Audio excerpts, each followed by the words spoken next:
कानात बोट घाला, वेगळ्या प्रकारचा नाद आपल्याला ऐकायला येतो. साधू संत म्हणतात तो नाद जर तुम्हाला ऐकायला आला नाही तर तुम्ही समजून घ्यायचं 9 दिवसाच्या आत आपण मरणार आहोत. हेही पटत नसेल तर डोळा घालो निया बोट, चक्र जे पहावे न दिसता जाणावे 7 दिवस. डोळ्यावर अशी बोट ठेवा, वेगळ्या वेगळ्या प्रकारची चक्र तुमच्या भोवती फिरताना दिसतात आणि एकदा का चक्र फिरताना दिसले नाही मग तुम्ही समजून घ्यायचं 7 दिवसाच्या आत आपण. हेही पटत नसेल तर त्याच्या पुढचा पुरावा आहे का. महाराज म्हणतात ज्याला त्याला ज्याच्या त्याच्या भुवयाचे केस दिसतात. असं वरती पाहिलं का ज्याला त्याला, इथं कोणी पाहू नका घरी गेल्यावर, वरती पाहिलं का ज्याला त्याला ज्याच्या त्याच्या भुवयाचे केस.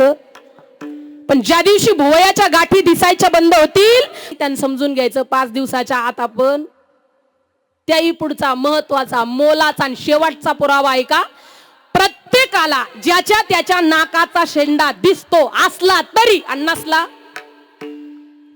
प्रत्येकाला ज्याच्या त्याच्या नाकाचा शेंडा दिसतो. असं खाली पाहिलं ना ज्याला त्याला ज्याच्या त्याच्या नाकाचा. पण साधू संत म्हणतात ज्या दिवशी नाकाचा शेंडा दिसायचं बंद होतो तुम्ही समजून घ्यायचं उद्याच्या सकाळच्या नाश्त्याला आपण